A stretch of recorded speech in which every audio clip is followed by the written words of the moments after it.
O cérebro humano, uma das últimas grandes fronteiras. O cérebro é o dispositivo mais complicado que existe no universo. Aprendemos mais sobre ele nos últimos 5 anos do que nos últimos 5.000 anos. Nos últimos anos, saímos da Idade da Pedra. Pela primeira vez, podemos ver o que acontece no cérebro durante o sexo. Sabemos que o sexo acontece no cérebro, então algo muito forte deve ocorrer. O que torna alguns cérebros maus. Eu fiz uma lista. Limpar o quarto, parar de sair com mulheres, parar de matar. E existe mesmo a percepção extrasensorial. A tecnologia, finalmente, está desvendando os segredos do cérebro e explicando o comportamento humano. 3, 2, 1, até mais! Uhul! Ela ajuda especialistas a desenvolver novos métodos e máquinas para aumentar o poder do cérebro e revela o potencial ainda não explorado que todos temos em nossa mente.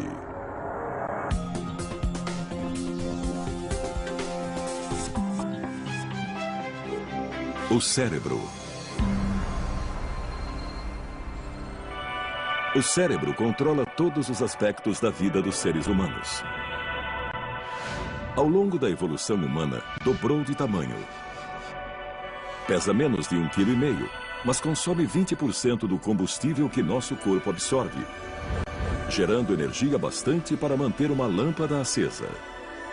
Considere que o cérebro evoluiu como uma casa antiga. Só acrescentamos mais salas, com muitas escadarias e conexões. No porão está a parte mais antiga, o tronco encefálico, que compartilhamos com répteis e outros animais.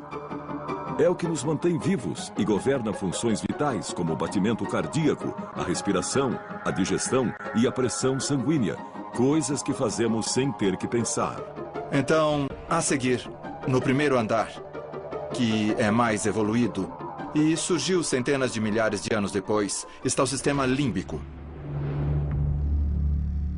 É muito importante no processamento de emoções. Dentro do sistema límbico estão as amígdalas, parecidas com amêndoas, uma em cada metade do cérebro. Embora muito pequenas, são o centro de comando que transmite nossas reações emocionais ao cérebro.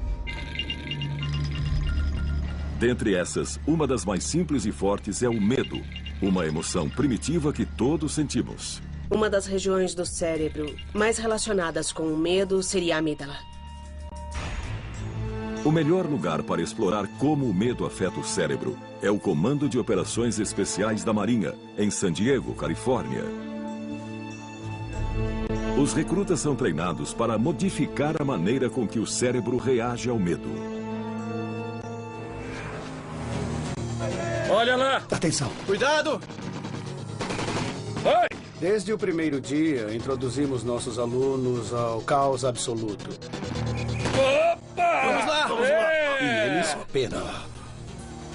Quando examinamos erros históricos cometidos no campo de batalha, quase sempre estão associados ao medo ou ao pânico. Então, a capacidade de controlar esses impulsos é extremamente importante. Dos 140 candidatos que iniciam o curso, em média apenas 36 chegam ao final. Esses recrutas parecem mais capazes de adaptar o cérebro às exigências da função. Nem sempre são as pessoas fisicamente mais aptas que chegam ao final. Atletas olímpicos já desistiram do treinamento. E um rapaz magrinho de Nebraska, que veio da roça e nunca tinha visto o mar, conseguiu se graduar. Por que isso? Para responder essa pergunta, a Marinha recorreu à neurociência. Diante do medo, é a amígdala que reage à informação dos nossos sentidos e aciona instintivamente o botão do pânico. A amígdala é uma das regiões mais interconectadas do cérebro, então o que ela faz é enviar sinais a partes do tronco encefálico, que provocam várias reações no organismo. Você começa a suar, seu coração dispara, você pode ficar sem ação ou então sair correndo. Este exercício feito com capuz é parte do sistema de defesa em área restrita e é uma das maneiras de condicionar os recrutas a controlar os sinais da amígdala. Nossos alunos estão cegos e surdos. Nossos instrutores, em seguida, montam um cenário. Então, o capuz é tirado e o aluno tem de reagir. Quando está com aquele capuz, você tem só um momento para refletir e pensar nas situações que podem acontecer. Às vezes, a reação correta é veloz e letal. Atire! Abaixe! Às vezes, não é violenta. Sabe onde tem um posto? A minha gasolina acabou. Sei, é por ali. Ah, é? Obrigado. Nós precisamos tomar decisões num piscar de olhos. São situações de perigo que acontecem num instante. Olha lá! Atenção! No chão, no chão! Cuidado! Isso, assim, isso. Eles tentam apresentar o fato de que o pânico será cada vez menos viável ao longo da sua carreira.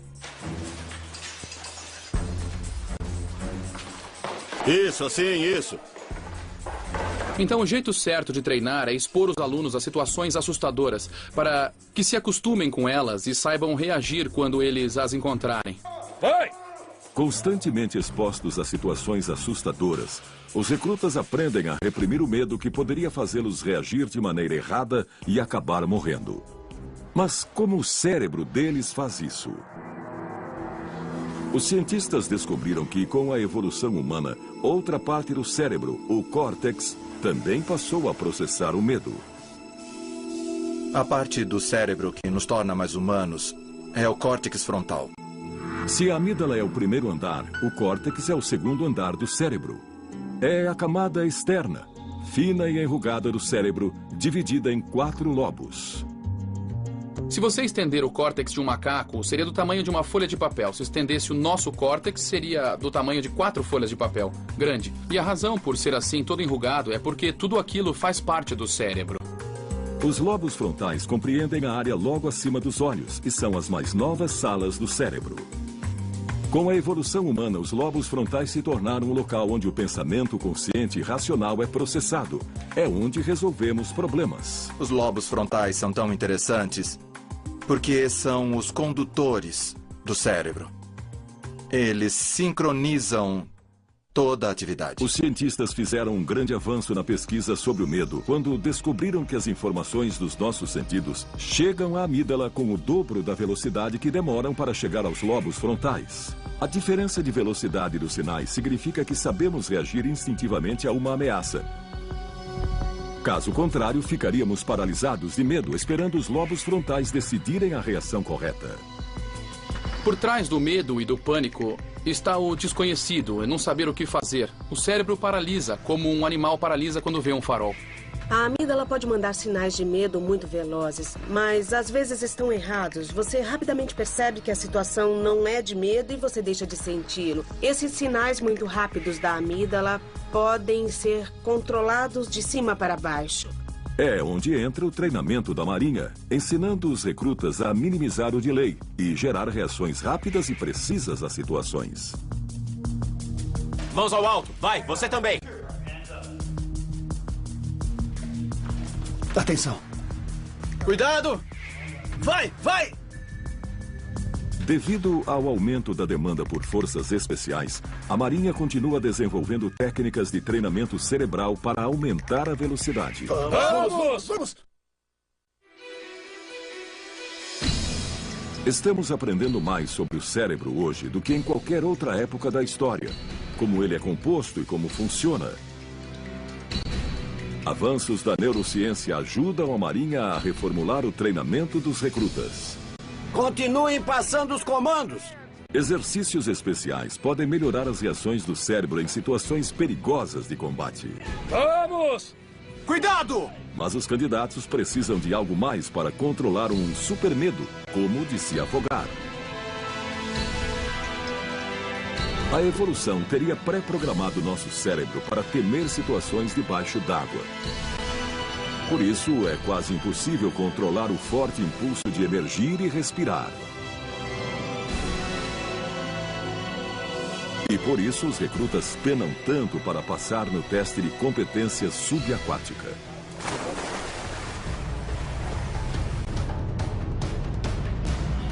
Esse teste é muito importante para a carreira deles. Nós avaliamos como eles lidam com medo debaixo d'água. Existem ameaças controladas e planejadas contra eles lá embaixo. Então vemos como eles reagem. Os alunos passam até 20 minutos debaixo d'água, suportando ataques contínuos de um instrutor contra o equipamento. Metade do tempo eles ficam sem ar. O ar é cortado, os tubos são enrolados em posições difíceis e eles precisam reagir a esses problemas com uma série de procedimentos de emergência. Antes, os recrutas receberam instruções de como desembaraçar o equipamento. Agora precisam segui-las à risca. Mas colocar a teoria na prática não é fácil. Nós mergulhamos e os instrutores começam a nos atacar, a tirar nossa máscara, a criar muito estresse. E eles querem ver como reagimos a esse estresse. Quando o recruta começa a ficar sem ar, sua amígdala cerebral aciona o pânico, que o impele a emergir. Os lobos frontais precisam vencer essa batalha para que ele continue em controle. É um desafio. Você tem que prender a respiração por mais tempo que o normal. Os instrutores nos levam até o limite para ver como reagimos. Assim que o candidato desata uma série de nós, o instrutor volta a atacá-lo. O estresse aumenta e eles querem ver como você reage. Você vai subir para respirar ou vai usar o pouco ar que tem para resolver os problemas e fazer o necessário para passar no teste? Mais recrutas falham nesta etapa do treinamento do que em qualquer outra. A Marinha procurou saber o que se passa na cabeça dos candidatos.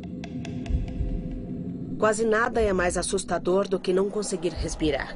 Isso gera um enorme estresse. Uma grande liberação de hormônios torna o controle racional mais difícil. Em condições normais, o cérebro se comunica com o corpo usando minúsculos sinais elétricos. O cérebro envia impulsos elétricos de suas células nervosas a outras e que se deslocam a mais de 400 km por hora. É um modo de o cérebro mandar o corpo fazer algo. Mas em condições extremas, o cérebro libera hormônios químicos. A parte do cérebro que percebe o medo, a amígdala, provoca uma reação em cadeia que libera os hormônios adrenalina e cortisol na corrente sanguínea. Esses hormônios agem como uma equipe da SWAT, preparando o corpo para a ação. Aceleram a respiração, o batimento cardíaco e a pressão sanguínea. Os sentidos ficam mais alertas, a memória mais aguçada e o corpo menos sensível à dor. Mas mesmo nesse estado de alerta extremo, o teste da piscina é difícil demais para muitos alunos. Sua mente está a 1000 por hora. Você vê seus amigos saindo da água. Ou eles passaram, ou eles foram reprovados. E você se pergunta, se ele foi reprovado, será que eu vou passar? Sua mente fica a 1000 por hora. O principal é você se concentrar no que você tem que fazer. Finalmente, o aluno termina a série de tarefas. Pode tocar o fundo, emergir para saber do instrutor se passou ou não no teste.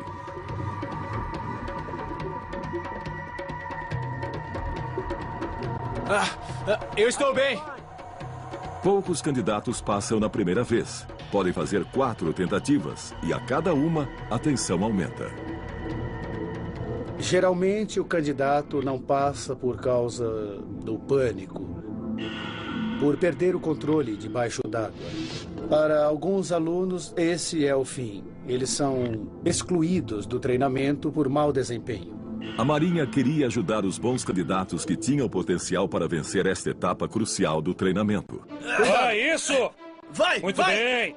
Após consultar especialistas, eles criaram um revolucionário programa de resistência mental. Uma série de técnicas para aumentar a capacidade de controlar o medo, mesmo nas situações mais extremas.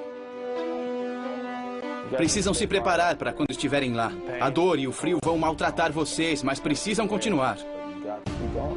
As técnicas em que estamos interessados são 4. Fixação de metas, ensaio mental, conversa interna e controle da excitação. Fixação de metas. Os cientistas acham que a fixação de metas auxilia os lobos frontais.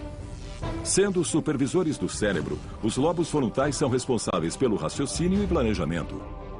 Concentrar-se em metas específicas permite que o cérebro estruture o caos e mantenha a amígdala, o centro emocional do cérebro, em controle.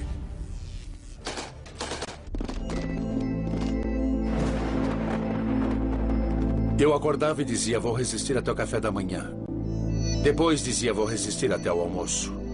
Depois dizia, vou resistir até o final desta tarde. Eu precisava dividir o dia em etapas.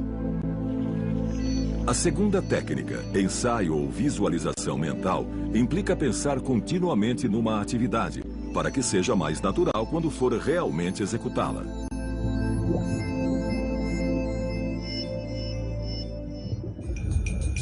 Se você praticar mentalmente, imaginar e ensaiar o que faria em situações estressantes, na próxima vez que enfrentar essas situações de verdade vai ser diferente. Você vai ter uma reação menos abrupta. A terceira técnica, conversa interna, ajuda a focar os pensamentos do recruta. Em média, as pessoas falam consigo mesmo a um ritmo de 300 a 1000 palavras por minuto.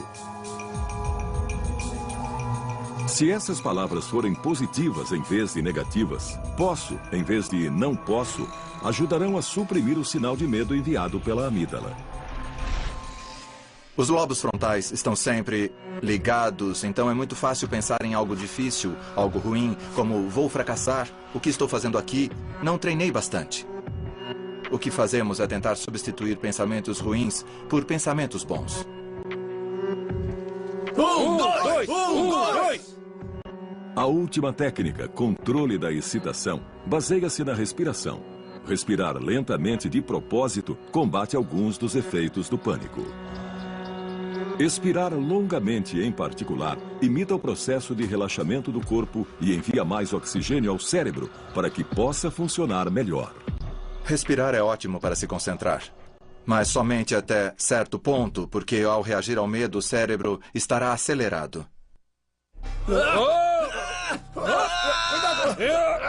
Sozinho, o controle da excitação não adianta. A amígdala envia um sinal tão forte que é difícil suprimi-lo se ainda estamos com medo. Mas combinar as 4 técnicas aumentou o índice de aprovações de candidatos de 1/4 para 1/3. A ideia de superar limites não é nova, mas essa é uma prova de que é possível treinar o cérebro e que a ciência descobriu como fazê-lo.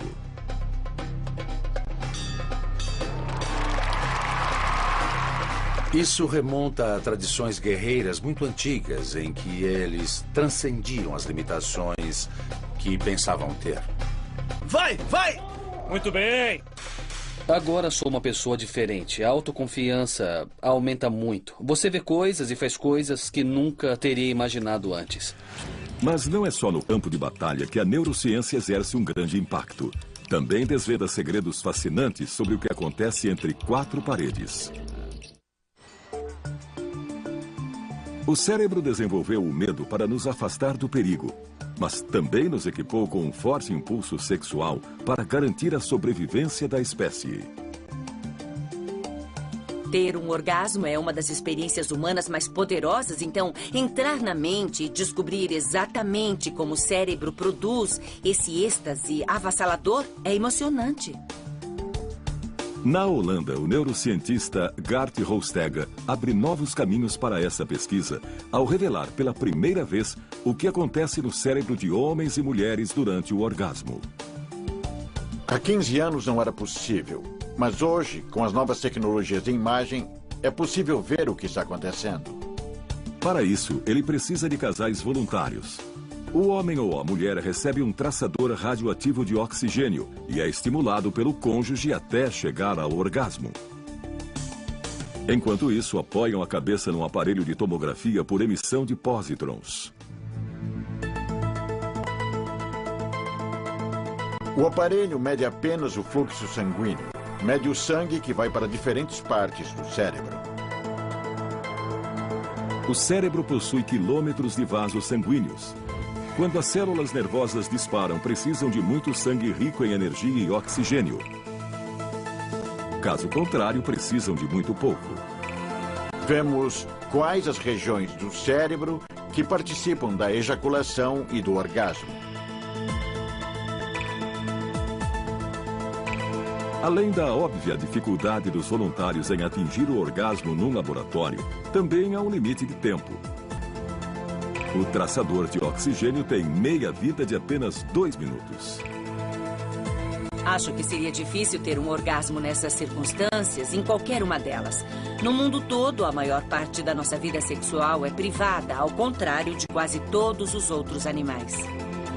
Felizmente, 11 homens e 13 mulheres conseguiram se manter dentro desse limite. E o que esse experimento inovador revelou foi uma espantosa diferença entre o cérebro feminino e o masculino durante o sexo. O resultado foi surpreendente. Examinando o cérebro masculino durante a ejaculação ou o orgasmo, vemos diversas partes ativadas. Durante o orgasmo masculino, o sangue jorra para o alto do tronco encefálico.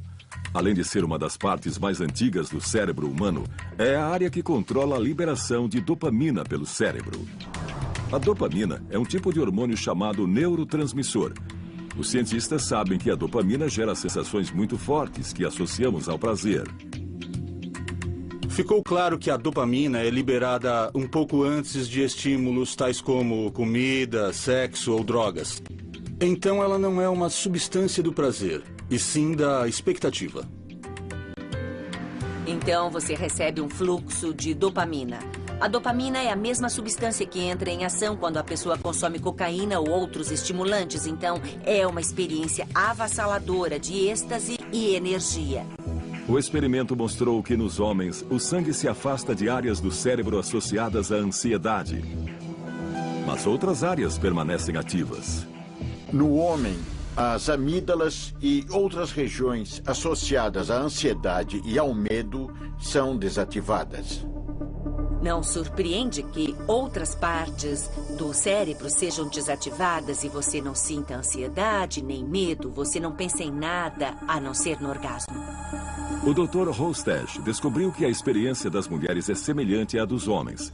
Mas o que surpreendeu é que várias áreas do cérebro feminino são desativadas durante o orgasmo. A desativação foi a descoberta mais importante. Nas mulheres, houve uma enorme desativação de todos os centros do cérebro associados à ansiedade, medo e prontidão. Aparentemente, elas se deixam levar. As mulheres podem até perder os sentidos durante o orgasmo, mas os homens não. Segundo os especialistas, essa diferença pode remontar à pré-história, quando éramos uma sociedade de caça e coleta. Isso pode ter um propósito evolucionário. Durante milênios, fizemos sexo nas savanas da África com animais perigosos por perto. Alguém precisava estar desperto para correr ou defender o grupo. E é lógico que os homens faziam isso, portanto, o cérebro feminino tende a apagar mais que o masculino. Em testes futuros, o Dr. Hostech pretende ampliar o tempo de observação do que acontece com o cérebro durante o sexo. Quer descobrir por que a sensação de euforia induzida pela dopamina passa tão rápido depois do orgasmo. Acho que haverá grandes diferenças entre homens e mulheres antes, durante ou após o orgasmo. Qual é exatamente essa diferença no cérebro? É o que eu quero saber. Além do sexo, a dopamina colabora para estimular o cérebro em vários tipos de atividades. Inclusive em algo que parece o oposto do sexo, que em vez de promover a vida, a põe em perigo.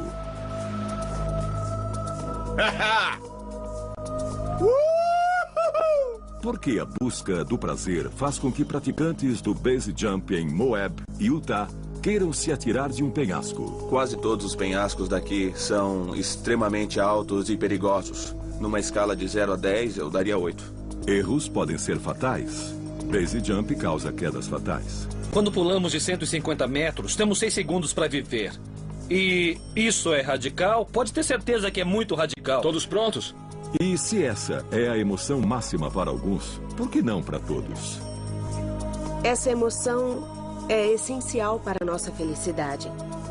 É uma sensação vibrante dentro de nós que faz com que a vida valha a pena.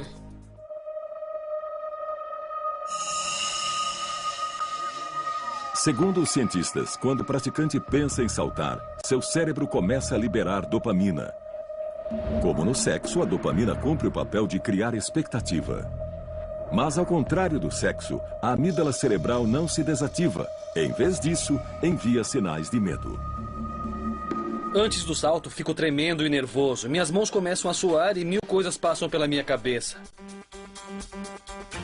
O nosso preparo mental é o seguinte: e se os paraquedas por um acaso abrir ao contrário, ou se um dos botões der algum tipo de problema?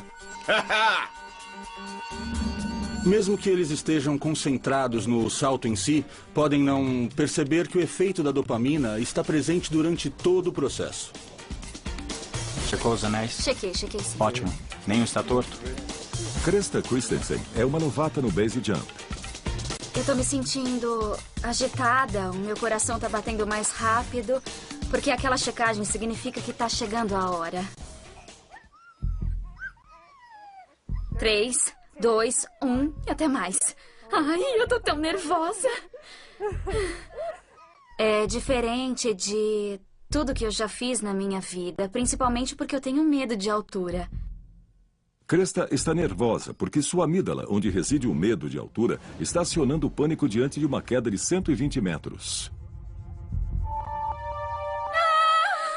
Ai, tá bom. Uma pessoa não pode ficar mais fisiologicamente excitada. O sistema de estresse está toda, a adrenalina está sendo liberada, o que acelera o coração, hormônios estão sendo liberados, hormônios do estresse como o cortisol, neurotransmissores como a dopamina estão sendo liberados devido à expectativa da euforia. Mas, ao mesmo tempo, os lobos frontais de Krista entram em ação, fazendo com que questione o que está fazendo. O medo, o prazer, os riscos potenciais, todos esses sinais contraditórios são transformados em ação no estriado, que fica no meio do cérebro. O estriado funciona como um comutador. É a parte do cérebro que tem a concentração mais densa de receptores de dopamina. Quando a onda de dopamina chega ao estriado de Krista, sua motivação por prazer combate os outros impulsos. Mas será o bastante para fazê-la saltar? Dentro do cérebro de uma novata em base jump, uma batalha se desenrola enquanto ela toma uma decisão perigosa. Será que Krista arriscará tudo por prazer? Nessa linha? Tá bom. Tá bom.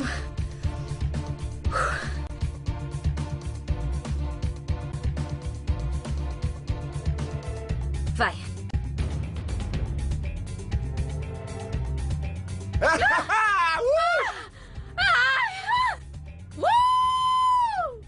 A decisão de saltar significa que a recompensa esperada venceu a batalha entre o desfecho bom e o desfecho potencialmente ruim. Se fosse o contrário, eles se afastariam do penhasco e acabou. Foi incrível demais. Eu quero subir e saltar de novo. Eu vou dobrar o paraquedas.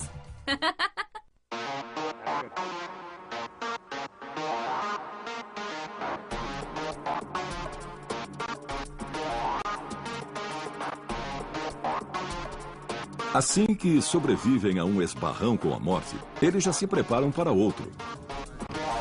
Estão sempre querendo encontrar novos locais, com perigos inéditos e condições mais difíceis. Segundo os cientistas, há um motivo para isso.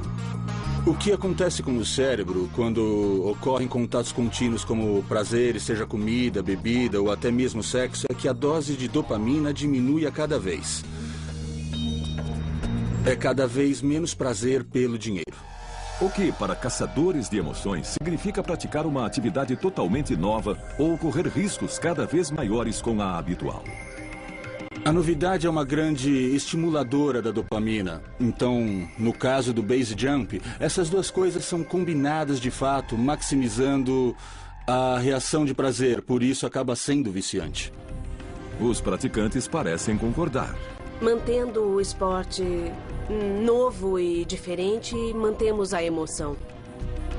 Tem gente que salta uma vez, acha perigoso demais e desiste.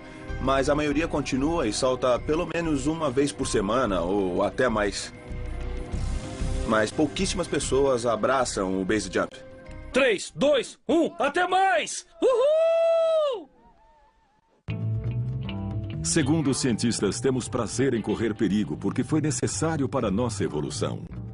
Se os seres humanos não tivessem corrido riscos, ainda viveríamos em cavernas. Mas eles querem saber por que alguns se arriscam mais que os outros. Mesmo em situações corriqueiras, como comer num restaurante, há pessoas que sempre pedem a mesma coisa. E outras que pedem um prato novo a cada vez, apostando que vão gostar. Especialistas da Universidade Emory, na Geórgia, acham que o cérebro de algumas pessoas foi pré-programado para apostar e correr riscos maiores do que outras. Eles pediram a voluntários que fizessem apostas.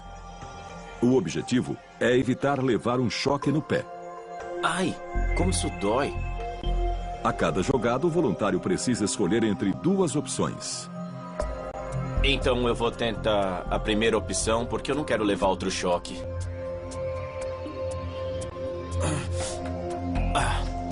Eu levei outro choque. Quando o teste é feito num aparelho de tomografia, o Dr. Greg Burns monitora a atividade cerebral para ver quanta dopamina é liberada antes de cada decisão. Estamos vendo traços que provavelmente são códigos genéticos. As pessoas têm a tendência biológica de liberar mais ou menos dopamina em resposta ao risco. E seus experimentos sugerem que as pessoas são coerentes ao tomar decisões. Ele até mesmo criou um programa de computador capaz de prever que opções as pessoas escolherão antes que o façam. Podemos fazer um modelo da reação cerebral às diferentes apostas. Chamamos de digital neural. Colocamos num algoritmo computacional e prevemos com alto grau de exatidão o que escolherão. Mesmo diferentes, parece que as pessoas possuem uma digital na tomada de decisões. Mas, segundo o Dr. Byrne, estamos longe de prever decisões complicadas. Uma coisa boa da neurociência é que, quanto mais nos aprofundamos na tomada de decisões, mais questões vêm à tona. Uma das questões que os cientistas estão estudando é como determinadas personalidades tomam decisões morais. Novas descobertas oferecem pistas para entender por que o cérebro de psicopatas permite que sejam cruéis. Todos fazemos algo errado de vez em quando. Na maioria das vezes, quando fazemos algo errado, nós não só sabemos como sentimos. Nós nos sentimos mal, sentimos culpa ou remorso. E essa é a sensação que impede que a maioria volte a fazer algo errado no futuro. Mas o que acontece quando alguém não sente culpa ou remorso? E nenhum conflito em sua mente os impede de cometer, repetir e até apreciar atos que, para nós, são de um horror indizível. Homens como Ted Bundy, que matou pelo menos 35 mulheres. Jeffrey Dahmer, que torturou 17 homens e meninos até a morte. E Joel Rifkin, que espancou e estrangulou 17 mulheres. Os cientistas estudam esses arquétipos vivos do mal. Digamos que foi Ted Bundy quem me motivou a ingressar nessa carreira. Ted Bundy morou na minha rua. Na minha infância, eu ouvia histórias sobre tudo que ele fizera. Todos ficavam perplexos. Surpreso? Não sei, não sabia o que esperar. Eu nunca fui pra cadeia, nunca fui preso.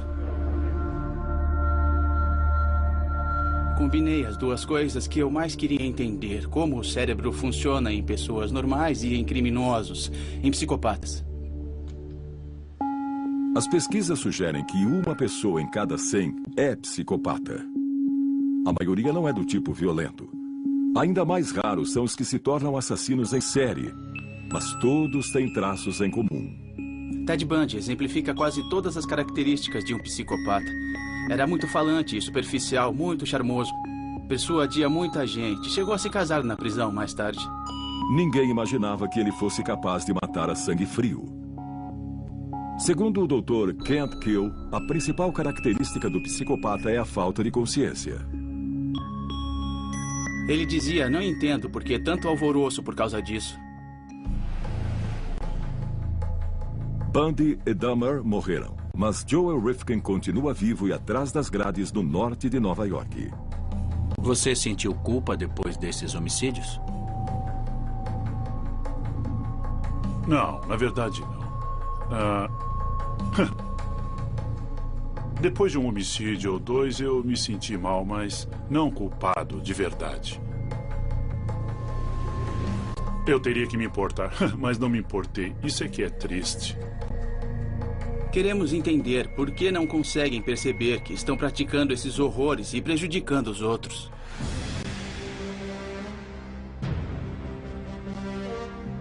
Os cientistas esperam que, examinando o cérebro dos psicopatas, possam finalmente descobrir o motivo dessas distorções. No passado, Joel Rifkin já foi um pobre bebê inocente, com um lindo sorriso no rosto. Não tinha sequer uma gota de maldade, ou será que tinha?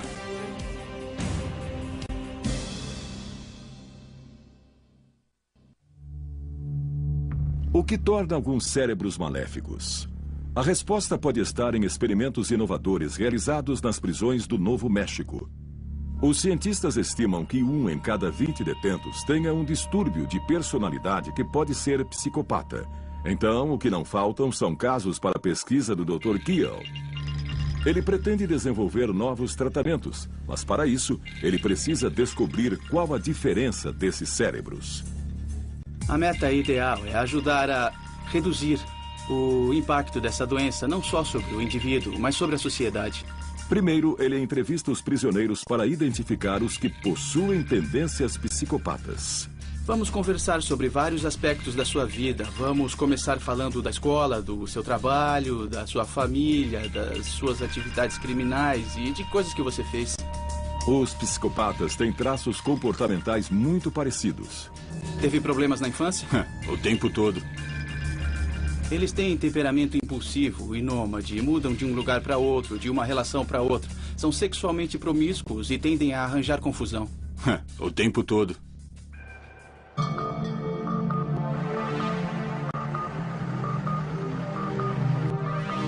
Os pacientes que o Dr. Keel diagnosticou como psicopatas fizeram tomografia cerebral. No primeiro teste, ele verificou como eles reagiam ao cometer erros. Fizemos tomografias de mais de 300 detentos. Formamos um dos maiores bancos de imagens cerebrais do mundo e, de longe, o maior banco de imagens cerebrais de psicopatas que já foi criado. Bom, este daqui é o ímã. Agora ele está parado, mas vai fazer muito barulho. O aparelho usa campos magnéticos e frequências de rádio para monitorar o fluxo sanguíneo do cérebro, enquanto o detento pensa e reage. Nesse teste, você vai ver uma série de X e Ks na tela. Quero que você aperte o primeiro botão com o indicador direito sempre que um X aparecer na sua tela, mas não aperte quando um K aparecer na sua tela, tudo bem? Tudo bem.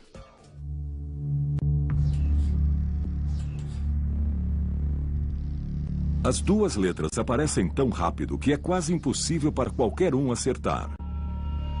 É muito difícil. As pessoas cometem muitos erros, apertam botões na hora errada. Queremos saber como o cérebro deles reage a um erro e como se recupera desse erro. A atividade cerebral durante esse teste indica que os psicopatas não se importam tanto quanto os indivíduos normais quando cometem um erro. Mas isso não significa que não sejam inteligentes. O QI do assassino em série Joe Rifkin, por exemplo, é 128, o mesmo de apenas 3% da população.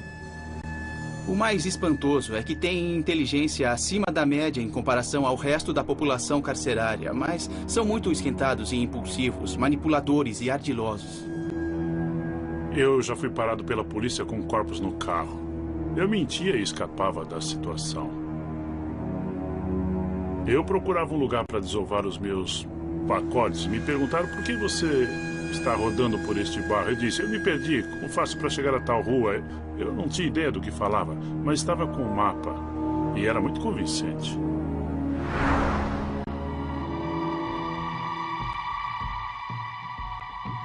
No segundo teste, os detentos do Novo México tiveram de apontar fotos que fossem imorais. Um delito moral é quando uma ação ou uma atitude é considerada errada. Você deve decidir com base em seu próprio sistema de valores morais e não no que acha que a sociedade considera errado. Está me entendendo?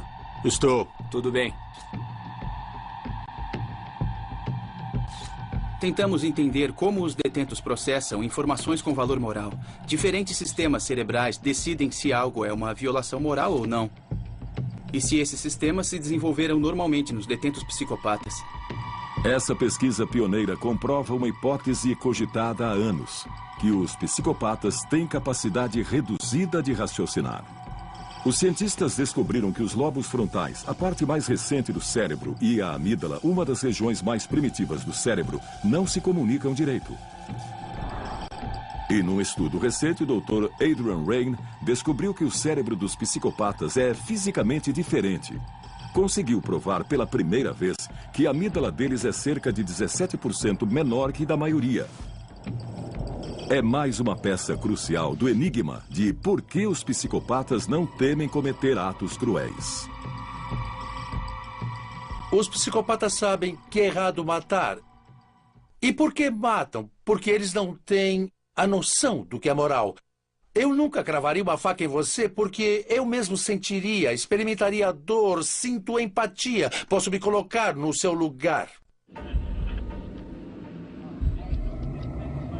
Assassinos como Joel Rifkin não sentem.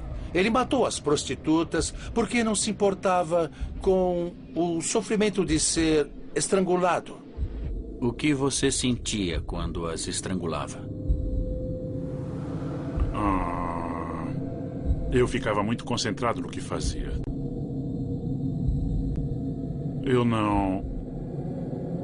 Eu praticamente não pensava em quase mais nada.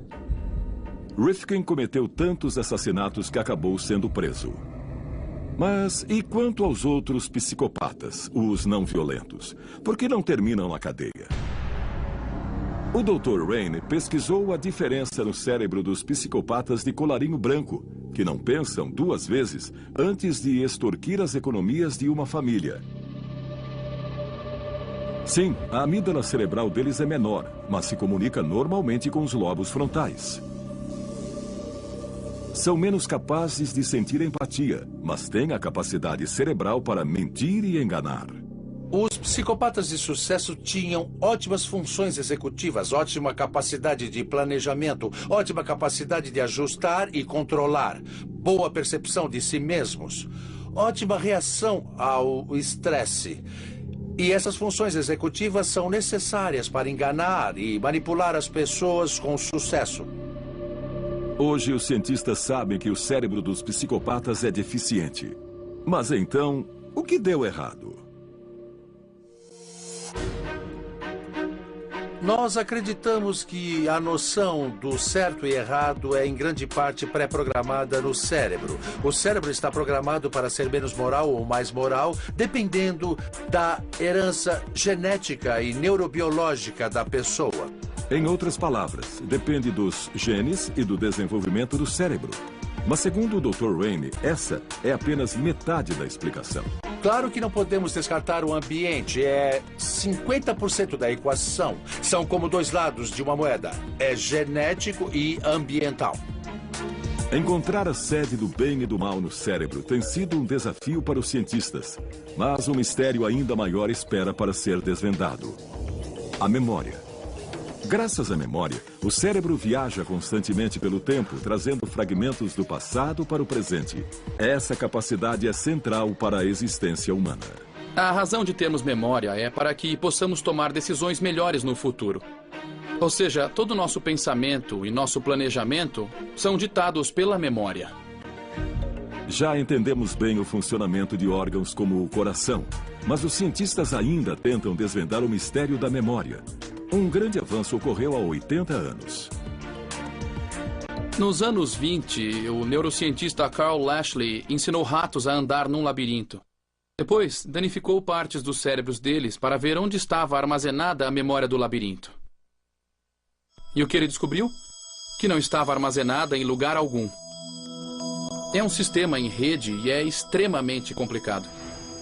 De fato, o sistema é tão complexo que os computadores mais velozes não chegam nem perto da capacidade de armazenamento do cérebro, que os cientistas estimam conter 10 trilhões de bytes de memória. O cérebro é o dispositivo mais complexo que existe no universo. Tem 10 bilhões de células só no córtex, que é a parte externa. E só num pedaço pequeno do córtex, 1 milímetro cúbico, há mais conexões do que estrelas na Via Láctea. Todas essas conexões tornam o cérebro capaz de armazenar e recuperar enormes quantidades de dados de maneiras espantosas.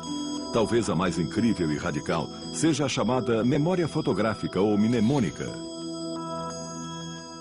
Quando estudamos visão e memória na neurociência, ficamos fascinados pelos chamados mnemonistas. Eles têm uma memória incomparável. Lembram de tudo o que aconteceu. O artista britânico Stephen Wiltshire tem essa extraordinária capacidade. É capaz de lembrar de paisagens urbanas complexas e de reproduzi-las em detalhes. Para criar mais uma obra, ele subiu ao topo da Tower Bridge para ter uma visão de Londres. Ele só precisa de poucos minutos, já que sua memória visual da cena nunca se apagará. Eu fico aqui olhando os prédios e os arranha-céus. Eu gosto de ficar uns 20 minutos e depois desenhar de memória. Para entender como é prodigioso o dom de Stephen, vamos lembrar como a visão funciona. A visão é processada no fundo do cérebro, nos lobos occipitais ou córtex visual. Os dois olhos fornecem um campo de visão de 200 graus. São capazes de detectar 2.300 milhões de tons diferentes de cor. E, segundo os especialistas, enviam 72 gigabytes de informação por segundo para o cérebro, o equivalente a 18 mil faixas num iPod. Em sua galeria, Stephen começa a desenhar o que viu. Ele utiliza várias áreas do seu cérebro. Seus lobos parietais, em particular, agem para controlar sua manipulação do espaço e a coordenação mão-olho. A comparação com a paisagem revela a precisão sobrenatural do desenho. Em pouco mais de 1 hora, ele recriou o panorama.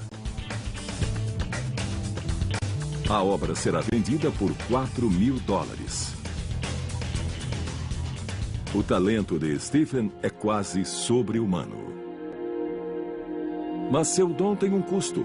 Ele sofre de síndrome de Savant, ou seja, seu cérebro se desenvolveu de modo diferente. A maioria não tem a capacidade que ele tem porque o cérebro está fazendo milhares de outras coisas. Estamos pensando na carreira, na hipoteca, no futuro, o que comprar no supermercado e assim vai.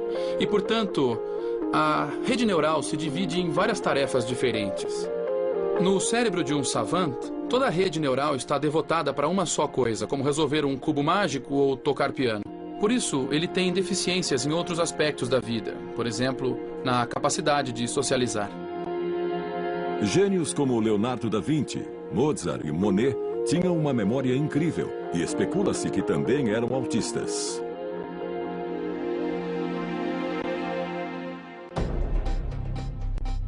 Enquanto alguns cérebros se lembram de quase tudo que vem, outros não conseguem se lembrar de quase nada. Eu nunca vi essa porcaria. Este é Clive Warren, o homem com o pior caso de amnésia do mundo. O que fazíamos antes de sentar no banco? Não faço ideia.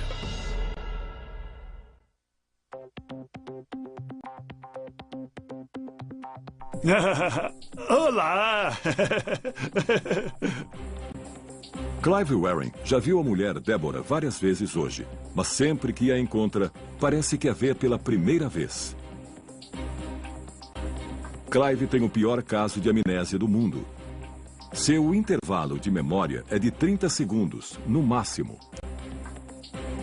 O que fazíamos antes de sentar no banco? Não faço ideia. Sabe que casa é aquela? Não. Você nunca viu? Não. Ele me disse que é como o estado entre acordar e dormir, aquele estágio intermediário, quando ainda não sabemos onde estamos. E o que você sabe? O quê? Não sei de nada. Nada?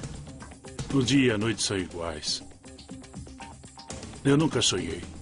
Dia e noite são iguais? Um vazio o tempo todo. Clive era um aclamado maestro e musicólogo britânico, até que uma infecção viral se transformou em encefalite. Quando a inflamação aguda diminuiu, seu cérebro tinha sofrido uma séria lesão. Restara-lhe uma memória de curto prazo extremamente limitada. Clive não tem memória alguma de nada que lhe aconteceu desde que a ambulância o levou em março de 1985. E sua memória autobiográfica é tão vaga que quase não existe. Olha aqui. Sabe quem é? Eu não lembro. Veja ele ali.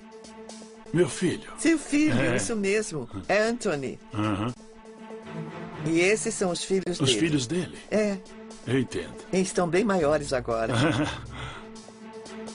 Embora as memórias estejam espalhadas por todo o cérebro, há uma parte que é a chave para o processo de armazenamento e recuperação, o hipocampo, dentro do sistema límbico.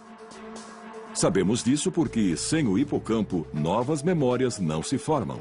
Há pelo menos 2 tipos de memória no cérebro. São as memórias de curto e de longo prazo. A memória de curto prazo ocorre quando eu lhe dou meu telefone e você precisa lembrá-lo durante alguns segundos para discá-lo.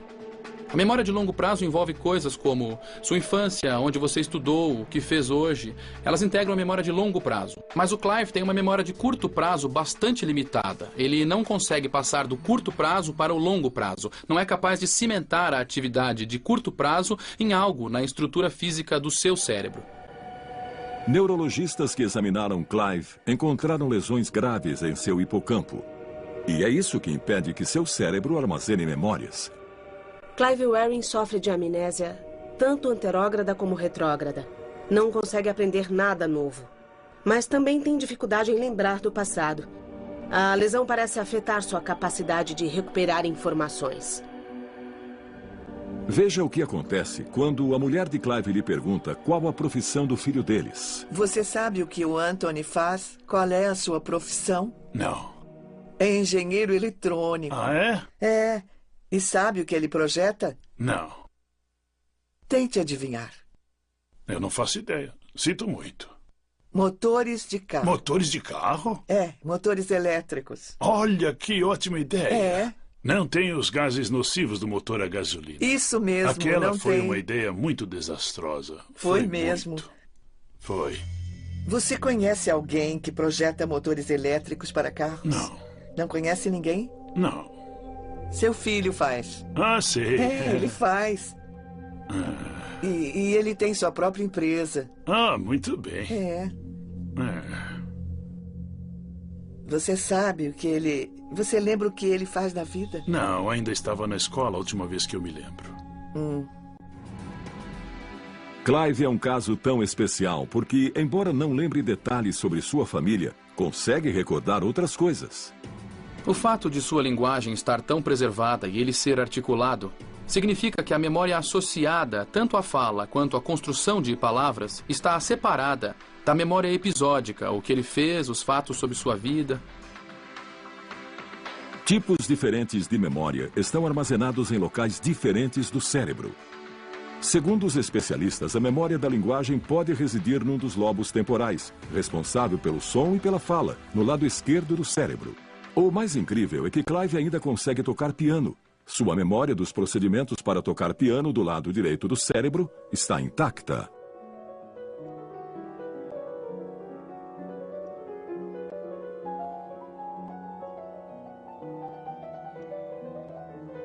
Quando toca piano, Clive encontra um contínuo, encontra um impulso que o transporta através do tempo.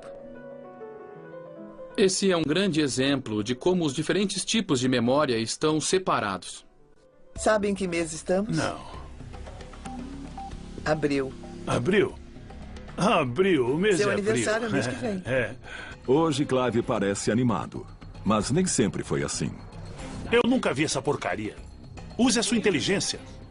Esse era Clive em 1988, 3 anos depois da lesão, quando estava impaciente e frustrado. Nos primeiros 10 anos, Clive viveu num mundo em que dizia as mesmas coisas sem parar. Devido à sua ansiedade, ao medo, ao horror da sua situação. Ele queria anotar cada momento de que tinha consciência. A compulsão era tanta que ele escrevia na mesa, na parede, em qualquer superfície disponível. Quem acha que escreveu? Não sei. Acho que nem os médicos. Deve ter sido Não, você. não fui eu. Quer me ouvir? Quando eu digo não, é não. As páginas do seu diário estão cheias de exclamações e palavras riscadas. Mas com o passar do tempo, sua raiva se aplacou. Ele começou a mudar depois de cerca de 14 ou 15 anos. Começou a lembrar de coisas por mais tempo. Seu humor mudou. Débora atribui essa mudança à sua fé e suas orações. Os cientistas têm outras explicações. Sabemos que o cérebro muda fisicamente. E isso se chama plasticidade. Está sempre reescrevendo seu circuito elétrico.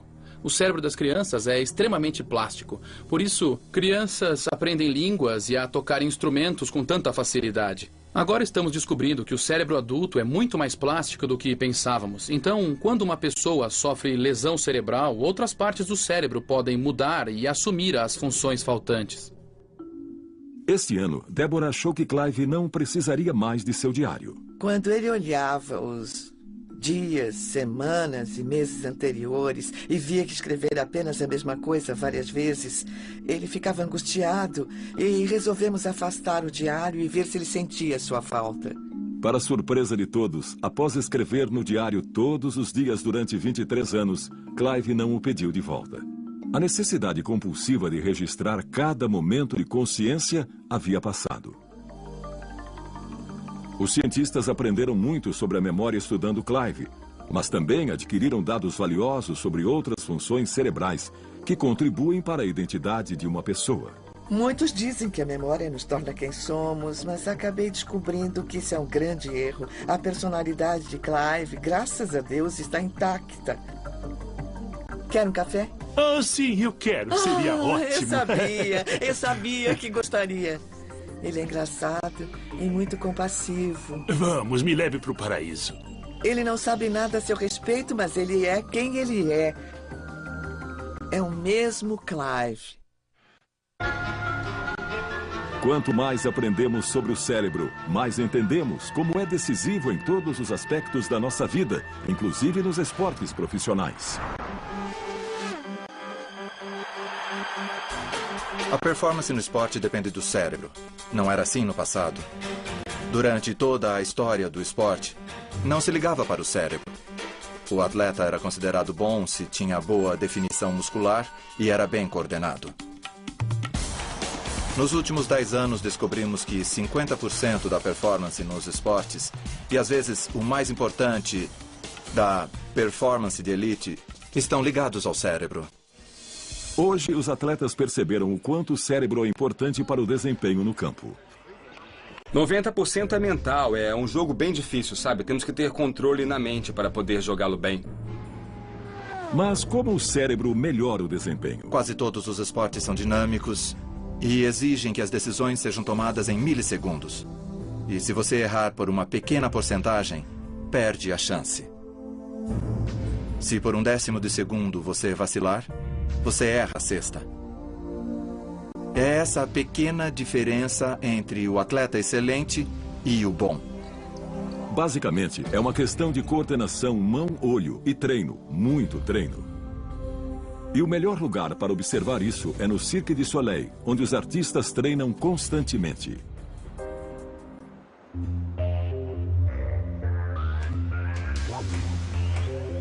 Usamos os lobos frontais para aprender como executar uma atividade, mas a área do cérebro que mais se beneficia com o treino é o cerebelo, no fundo do cérebro.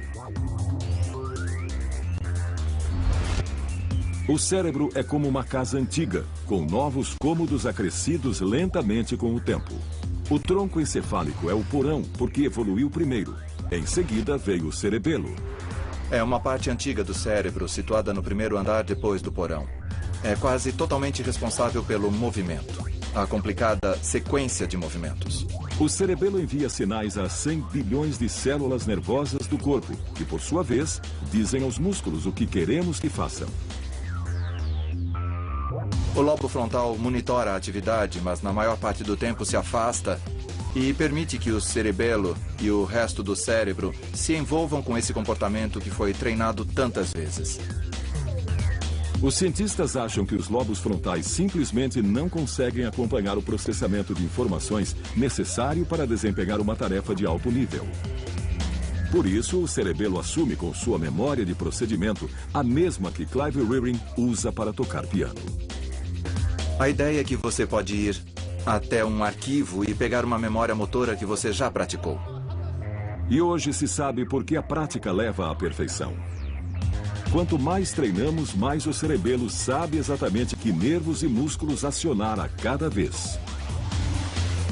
Na psicologia do esporte, calcula-se que é preciso 10.000 horas de prática contínua para chegar a um alto nível de habilidade. Níveis tão altos de habilidade podem fazer com que o músculo adquira uma memória que guia uma sequência de contrações e distensões. Mas o cérebro continua essencial. Com lesão cerebral, não haverá muita atividade. É claro que é preciso um corpo intacto, que a fisiologia funcione. No basquete é bom ser alto. No hipismo é melhor ser baixo. Mas o cérebro de todos esses atletas precisa estar sincronizado com a atividade atlética.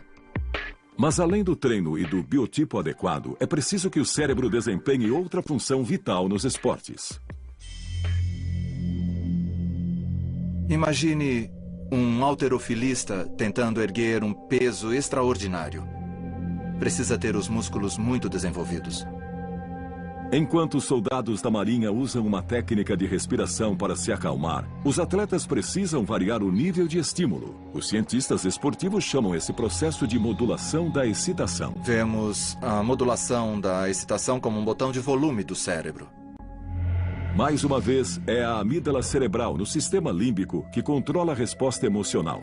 Nesse caso, ela nos estimula a competir. Quando o cérebro estava evoluindo, era assim que o homem se preparava para caçar. Mas a amígdala precisa ser acionada. Um modo simples de fazer isso é com estímulos sensórios, como palmas e gritos de torcidas. Você pode controlar isso externamente, com barulhos altos, dando um tapa em alguém. Por quê? Porque esses mecanismos sensórios atingem o primeiro andar do cérebro. Então, muitas vezes nos esportes, as pessoas usam isso intuitivamente. Gritam alto, isso, vai, vai, vai. Essa foi incrível! Os atletas precisam se posicionar quando o jogo começa. Estão num nível alto de excitação. Porque o basquete é um esporte de contato. Precisam empurrar. Precisam lutar pelos rebotes. É quase uma guerra simulada. É isso aí! Muito bom! É, muito bom! É isso aí! É! Quando o nível de excitação está alto e é preciso baixar, e isso é tão difícil quanto elevá-lo, talvez até mais difícil. Aê! Demais, hein? De repente o jogo para, e eles vão para os lances livres. O jogador precisa se acalmar e se concentrar em poucos segundos. Dentro do cérebro do atleta, os lobos frontais precisam suprimir rapidamente a reação da amígdala para acalmar as emoções, relaxar o corpo e baixar o batimento cardíaco para que ele tenha mais chances de acertar a cesta. Isso é difícil porque o corpo pode estar estimulado demais ou os lobos frontais podem estar distraídos por pensamentos nervosos, como o medo do fracasso. Se esses pensamentos forem muito fortes, podem voltar ao sistema límbico e acionar o sentimento de medo. Isso tornaria extremamente difícil se concentrar para desempenhar uma ação complicada. É uma situação chamada de ansiedade de desempenho.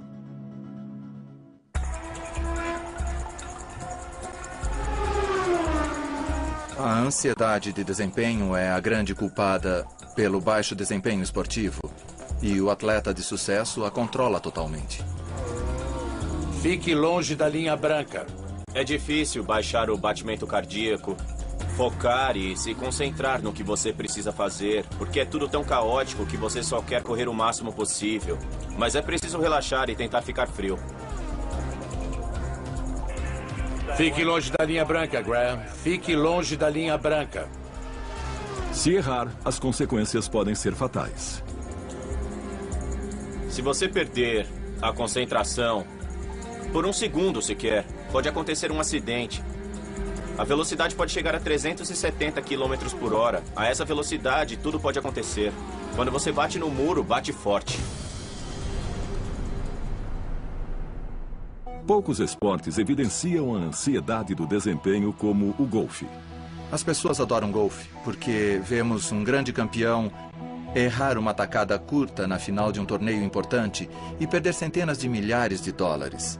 A tacada curta requer um volume muito baixo de atividade. É um pequeno movimento motor. Os lobos frontais deveriam estar desligados. Sabemos que Tiger Woods é capaz disso porque já o fez muitas vezes. Mas por que seu cérebro é capaz de colocar a bola no buraco? É isso aí, Tiger! Bora ver! Demais, hein? É isso aí! Muito bom! Essa foi incrível! É, muito bom! É isso aí! É! Descobrimos que o cérebro pode ajudar alguém tanto a vencer numa atividade esportiva como a fracassar. E achamos que Tiger Woods encontrou um jeito de vencer quase sempre graças à sua capacidade de modular o seu funcionamento cerebral. Os cientistas não podem monitorar o cérebro de Tiger Woods em ação.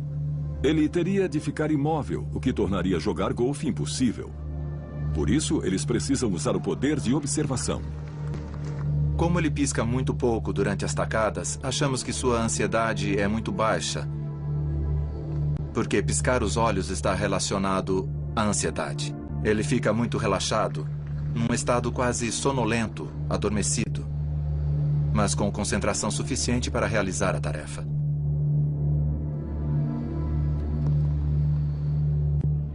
Atletas chamam essa sensação especial de entrar na zona, quando seus movimentos parecem fluir sem esforço consciente. É a combinação suprema de prática envolvendo o cerebelo, concentração dos lobos frontais e baixa ansiedade da amígdala cerebral, no sistema límbico. É realmente difícil entrar nessa zona. Eu acho que se eu conseguir controlar a minha respiração, se eu conseguir torná-la mais lenta, conseguirei desacelerar o meu coração. Quando isso acontece, eu fico totalmente consciente de tudo e os 5 sentidos agem da melhor maneira possível. Segundo os cientistas, o cérebro se concentra tanto que consegue bloquear ou ignorar qualquer dado irrelevante. Cérebro e corpo começam a agir em perfeita sincronia. Não apenas os atletas, mas todas as pessoas querem entrar nessa zona. É uma coisa tão admirável conseguir focar todo o cérebro em uma só tarefa que, quando você faz isso, coisas incríveis acontecem. Você pensa e toma decisões com maior clareza. Quando estou nesse momento, tudo ao meu redor se torna lento e eu posso controlar o que eu penso, o que eu vejo, quais pensamentos entram na minha mente. E é isso que me dá a maior chance de sucesso. Esse pode ser o modo máximo de controle do cérebro sobre o corpo. Mas para alguns, a capacidade do cérebro vai mais além. Foi puxado para cá. É a ideia de que o cérebro tem um sexto sentido. Tá me dizendo para falar ou de Staten Island? É onde eu moro. Certo, eu vou te dizer exatamente o que ele tá me mostrando. Você passa por uma ponte, por um pedágio e pega a primeira estrada à esquerda. Tá certo.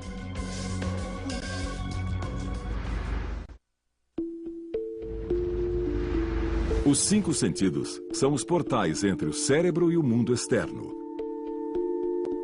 Recebemos sinais da nossa pele, olhos, nariz, língua e ouvidos.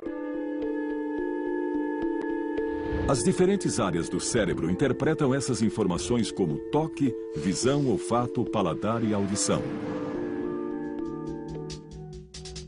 Mas e se existisse um sexto sentido que nos permitisse entrar no cérebro de outras pessoas, prever acontecimentos ou transmitir mensagens dos mortos? Embora 1 em cada 4 americanos digam que acreditam em percepção extrasensorial, são poucos os cientistas que aceitam essa possibilidade. O Dr. Dean Radin pesquisa fenômenos mediúnicos no Instituto de Ciências Noéticas, no norte da Califórnia. Sua teoria é de que o cérebro humano pode ter capacidades extrasensoriais, embora demos outro nome. As pessoas costumam falar em intuição e costuma se manifestar enquanto a pessoa dirige. Temos a sensação de que algo está errado em certa curva e frequentemente um carro está vindo daquela direção. E nós aprendemos a prestar atenção na intuição. É como se a atenção avançasse alguns segundos para o futuro. Outra coisa é a sensação de ser observado, que costuma ser muito frequente. Mulheres costumam sentir que um homem está olhando para elas. Existe também a telepatia telefônica. Sem olhar para o identificador de chamadas, muitos ouvem o telefone tocar e sabem imediatamente quem é. Isso não é só quando é alguém que liga sempre, mas quando é alguém diferente. Então, por esses meios que esse sentido se manifesta no dia a dia. Afaste a mão um pouco. Isso. É um sinal muito bom. Muito bom. Acho que estamos prontos. O Dr. Radin testou mais de 300 voluntários em salas com proteção eletromagnética. Ele lhes mostrou uma série de imagens e mediu suas reações. Apresentamos em sequência aleatória imagens calmas ou turbulentas e outras imagens intercaladas. As imagens mais emotivas provocaram uma reação mais forte. Mesmo escolhendo os indivíduos aleatoriamente, o Dr. Radin constatou que todos reagiam adequadamente antes de verem a imagem. Pareciam saber antecipadamente que tipo de imagem veriam, mas o grau de capacidade mediúnica parecia variar. Nem todos conseguem jogar golfe tão bem quanto Tiger Woods, mas todos conseguem jogar um pouco. O que vemos no laboratório é que todos adivinham um pouco. E às vezes encontramos o equivalente a um Tiger Woods. Alguém está dizendo que foi enterrado com chiclete. Alguém disse isso. Enterrou alguém com chiclete? Por favor, no microfone. O sucesso do médium John Edwards na televisão sugere que ele está na categoria Tiger Woods. Na história da ciência, já erramos muitas vezes. Achávamos que a Terra fosse plana, estávamos errados. Pensávamos que o Sol girava em torno da Terra, estávamos errados. Achávamos que os objetos físicos fossem sólidos e estáticos, sabemos que estávamos errados. Então, o meu ponto de partida, quando alguém diz que é um médium ou um curandeiro, eu sempre digo que não sei, talvez seja, talvez não. Mostre-me os dados, estou aberto. Você colocou alguns chicletes? Ele e sua antiga secretária mascavam o mesmo tipo de chiclete e colocamos no caixão com ele. 2 chicletes? Eu acho que era uma embalagem individual. Acho que era a bazuca que vem com os quadrinhos. É isso que eu estou sentindo. Era uma figura paterna para você. É o meu pai. E você ainda encontra a assistente dele? Ele quer que você brinque com ela. Tipo, ela não podia ter colocado mais? Ou o pacote todo? Nós podemos dizer que geralmente os médiuns procedem tentando conseguir pouco a pouco o máximo de informações. Estou sentindo que ele já havia morrido. Já. É isso? Já. Não porque a comunicação seja fragmentada, mas porque ele só consegue pegar pedacinhos. É como quando a conexão do celular está ruim e só conseguimos ouvir pedaços do que estão falando. Muitos perguntam onde estão eles, como faz isso? Eu digo, onde fica a internet? É um lugar que existe, mas não dá para ir lá fisicamente. É preciso ter um condutor de algum tipo de conexão, é preciso estar conectado de alguma maneira. Alguém está com uma rã de plástico? Foi puxado para cá. Vocês aí estão a salvo, vocês aqui, não. Quando faço um evento, eu sou puxado para um lugar na sala, para um grupo específico. Meu sobrinho pediu de Natal uma rã de brinquedo e então o pai dele faleceu. O pai dele faleceu antes do Natal? Sim. Quando eu ouço algo, não ouço com os ouvidos. Parece que vem de fora de mim, mas é como se eu ouvisse. Não. John foi um dos muitos médiuns que concordou em passar por testes científicos na Universidade do Arizona. Você vai vestir uma touca com 19 eletrodos. Fiz 3 experimentos com o John Edward, um mais controlado do que o outro. No mais controlado de todos, os médiuns e os voluntários foram submetidos a eletroencefalogramas e eletrocardiogramas. Um dos modos de resolver a questão de se o médium está lendo a mente do consultante ou está lendo a mente do falecido é registrar A atividade cerebral e também a cardíaca, o coração e o cérebro, do médium. E, simultaneamente, a atividade cerebral e cardíaca do consultante. O médium não encontra com o voluntário e ficam separados por uma divisória. John e os outros médiums precisam obter informações sobre o parente falecido do voluntário. Vou dizer o que estou vendo, ouvindo e sentindo e pedirei que confirme simplesmente dizendo sim ou não. Tá bom. Bom, eles estão pedindo que eu fale sobre uma figura masculina ao seu lado. Pode ser seu marido ou um irmão que partiu. Está entendendo? Estou sim. Na verdade, são 2, são 3. Eu sentei com algumas pessoas e não consegui ouvir nada.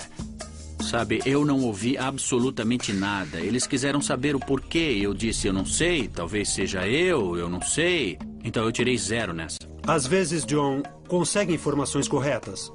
Ou o consultante acha que ele estava errado e depois vê que estava certo. Ou o consultante não sabe a resposta, precisa entrar em contato com amigos e parentes e então descobre que ele estava correto. E vimos isso no experimento também. O índice de acertos de John variou entre 80% e 90%. E os aparelhos mostraram que suas ondas cerebrais e seu coração não estavam acompanhando os dos voluntários. Descobrimos que o coração de John, na verdade, saía de sincronia com o do voluntário, o que significava que sua atenção estava em outra parte. Querem que eu fale de um cachorro que tem o nome de um cantor? Eu não sei o se... meu cachorro Jagger. Jagger? É. E ele tá precisando de um banho. Ele tá cheirando meio mal mesmo. Com base nos experimentos científicos que realizei com John, eu cheguei claramente à conclusão que John é um verdadeiro médium. Os chamados experimentos com o além continuam muito controvertidos entre a comunidade científica. Em parte porque levantam mais perguntas do que as respondem.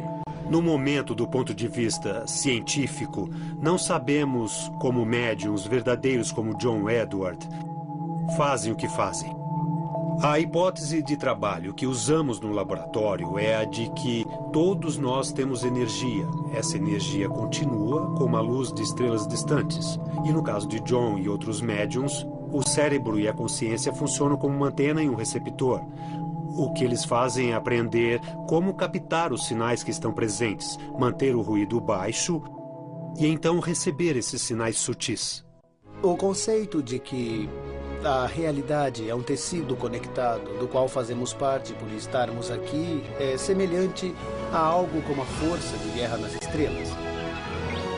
Obi-Wan, algumas vezes, sente de repente uma perturbação na força quando um planeta explode. De certo modo, percebe ondas pelo espaço e tempo e consegue senti-las diretamente. O fenômeno chamado percepção extrasensorial provavelmente opera de modo semelhante. A física tem um nome para essa conexão à distância. Chama-se entrelaçamento quântico. No momento, é só uma teoria que está sendo aplicada a elétrons e moléculas. Os cientistas ainda não sabem se podem aplicá-la ao cérebro. Mas a descoberta que pode confirmar a percepção extrasensorial pode vir antes que imaginamos. É muito difícil prever quando essas coisas acontecerão. Eu diria talvez 20 anos. Algum momento entre amanhã e 20 anos. E se pudéssemos turbinar o cérebro usando máquinas? E dar o próximo salto evolucionário numa só geração ao invés de em muitas? Inovação radical é a meta de programas financiados pela semi-secreta Agência de Projetos de Pesquisas Avançadas de Defesa, ou DARPA. A missão deles é ser os pensadores, ou então os cientistas visionários do Departamento de Segurança Nacional. E produziram tecnologias extraordinárias que nos parecem naturais. Além da internet, o mouse do computador e o bombardeiro stealth. Eles chamam os cientistas mais brilhantes do país e lhes pedem para fazer a ciência atual avançar 30, 40 anos. Eles dão grandes saltos. A DARPA está financiando um desses projetos na Universidade Columbia, em Nova York. Lá, os cientistas desenvolvem um programa de computador que ajuda o cérebro a processar informações visuais a incríveis velocidades. A sociedade moderna nos bombardeia com informações. Podem ser imagens da televisão, imagens da internet, no trabalho, e isso está se tornando excessivo. Precisamos saber com que imagens vale a pena perder tempo e quais podemos ignorar. A visão por computador acoplado ao córtex pretende aliar o melhor de dois mundos, a versatilidade do cérebro humano e a velocidade do computador. É difícil pedir a um sistema de visão computadorizada que encontre algo engraçado, fora do comum ou suspeito. É mais fácil para uma pessoa fazer isso. Mas os sistemas de visão computadorizada são muito rápidos. A questão é como tornar um processador visual humano mais rápido. Nesse exemplo, as imagens são de fotos aéreas de Seul, na Coreia do Sul. O analista procura heliportos. O método antigo e lento exigiria uma busca metódica por milhares de fotos individuais para marcar cada heliporto. No novo método, o analista usa uma touca de eletroencefalograma. Dezenas de eletrodos detectam a atividade cerebral elétrica logo abaixo da superfície do crânio. No processamento cerebral normal, o córtex visual extrai detalhes de uma cena. As informações são enviadas aos lobos frontais para a tomada de decisões. Depois, o córtex motor gera uma resposta, o clique de um mouse ou o movimento dos olhos. O programa, ainda um protótipo, intercepta sinais, filtra atividades cerebrais irrelevantes e foca o momento subliminar em que os olhos localizam um heliporto. Em poucos segundos, o analista consegue examinar as milhares de imagens. Embora ele possa não ter consciência disso, seu cérebro identifica com extrema precisão as poucas fotos que contêm heliportos para que possam ser marcadas depois.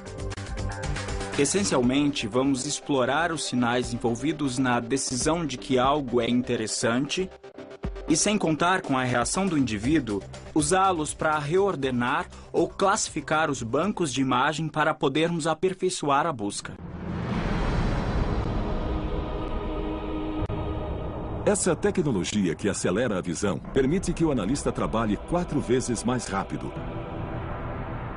Pode ser adaptada para ajudar pilotos de caça a tomar decisões em centésimos de segundos ou para melhorar o exame de fitas de segurança pela polícia.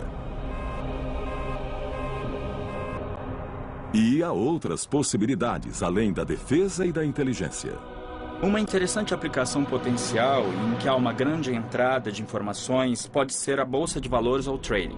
Muitas vezes os corretores assimilam informações através de várias telas. Algo pode lhes chamar a atenção, mas eles não podem cuidar disso naquele momento. Então o corretor pode marcar a informação que chamou sua atenção para que possa ser processada por outra pessoa mais tarde. A pesquisa médica também pode se beneficiar com esses recursos, e equipes de propaganda podem usá-los para registrar a primeira reação das pessoas a um produto ou campanha. Uma empresa de videogame na Califórnia já está trocando o controle manual pelo poder do cérebro. Um fone de ouvido semelhante a um eletroencefalograma capta a atividade elétrica cerebral, bem como contrações dos músculos faciais. Os sinais são traduzidos para comandos na tela. Os jogadores erguem rochas e derrotam vilões não com um clique, mas com o pensamento. O potencial futuro dos assistentes de dados pessoais implantados, ou PDAs, é quase inimaginável. Com a idade, nos preocupamos com nossa capacidade de lembrar de nomes e rostos. Encontraremos maneiras de compensar essa perda da memória que evoluiu naturalmente. No futuro, teremos aparelhos que farão isso para nós. Acho que acabaremos tendo um Facebook na cabeça. Nesse ponto, será muito difícil saber onde nós terminamos e onde a tecnologia começa. Na Universidade de Duke, na Carolina do Norte, os neurocientistas já estão dando esse próximo passo. Implantaram eletrodos no cérebro de um macaco e isolaram os sinais relacionados a andar. Durante um experimento recente, um macaco andou numa esteira enquanto sua atividade cerebral foi enviada pela internet ao Japão, para controlar instantaneamente a marcha de um robô humanoide. O macaco ganhou petiscos por fazer o robô andar. Depois, a esteira foi desligada.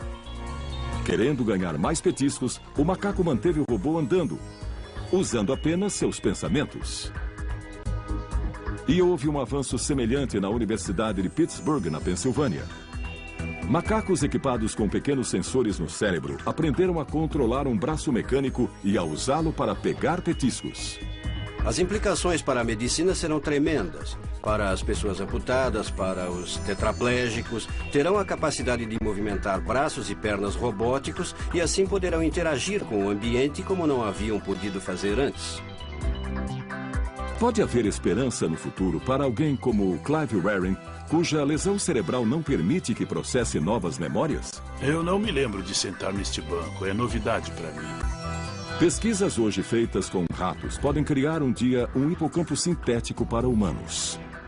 Se pudermos fazer isso em teoria, poderemos de fato introduzir novas memórias instantaneamente, como fazemos todos os dias com chips de computadores. Que tal se, em vez de demorar meses e meses para aprender uma nova língua, pudéssemos baixar um dicionário básico do idioma, ou se, estando a primeira vez no lugar, em vez de ter de carregar o guia turístico, aquele livro incômodo, e parar no meio da calçada toda hora para ver onde estamos indo, baixar um mapa rudimentar no nosso cérebro da nova cidade que estamos visitando e dos monumentos que vamos conhecer.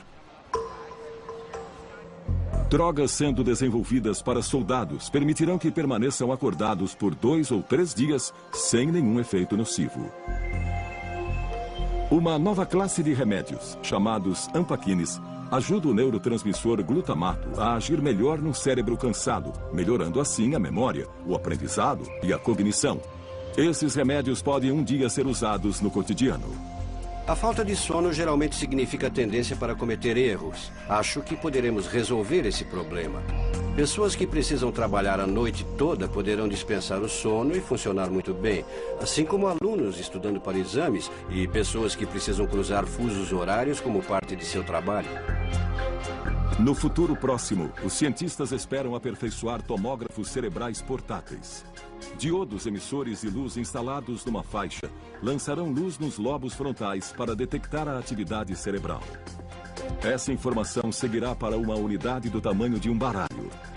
Em vez de deitar num enorme aparelho de ressonância magnética, os usuários poderão saber o que aconteceu em seu cérebro quando, por exemplo, praticam esportes. Poderemos examinar o cérebro de superatletas como Federer, ou Agassi, ou Tiger Woods, e ver que não são necessariamente diferentes anatomicamente, mas funcionalmente são diferentes na maneira com que processam informações. A segunda aplicação é que poderemos usar essa nova tecnologia para ajudar os atletas a desempenhar melhor até sua capacidade. Essa tecnologia de imagens ainda está engatinhando. É usada amplamente há menos de 20 anos, comparado com os mais de 100 anos do raio-x. Mas seu limite é a nossa imaginação. As imagens do cérebro que obtemos hoje são incríveis, mas ainda rústicas. Não são tão nítidas. Hoje estão dizendo, não seria ótimo se conseguíssemos imagens do cérebro mais refinadas, mais nítidas, mais profundas, mesmo a nível molecular? É a próxima fronteira dessa tecnologia. Já sabemos bastante sobre o cérebro, mas ainda resta muito a descobrir. Ainda há muitas questões em aberto sobre o cérebro e são surpreendentemente simples. Como a memória é armazenada? Como ela é reconstruída? Por que o cérebro dorme e sonha? O que é a inteligência? Por que as pessoas têm dons e talentos diferentes? Como nós percebemos o mundo? Como o cérebro representa o tempo? O que é a consciência? Se conseguirmos responder essas perguntas ao longo de talvez mais uma geração, o que isso significará para o cérebro? Um órgão tão complexo, mas ao mesmo tempo tão movido por instintos primitivos. Nós evoluímos num mundo muito diferente do mundo em que vivemos hoje. E agora temos de nos adaptar. Para mim, o maior mistério da neurociência hoje é como adaptar nosso cérebro para o século XXI e depois.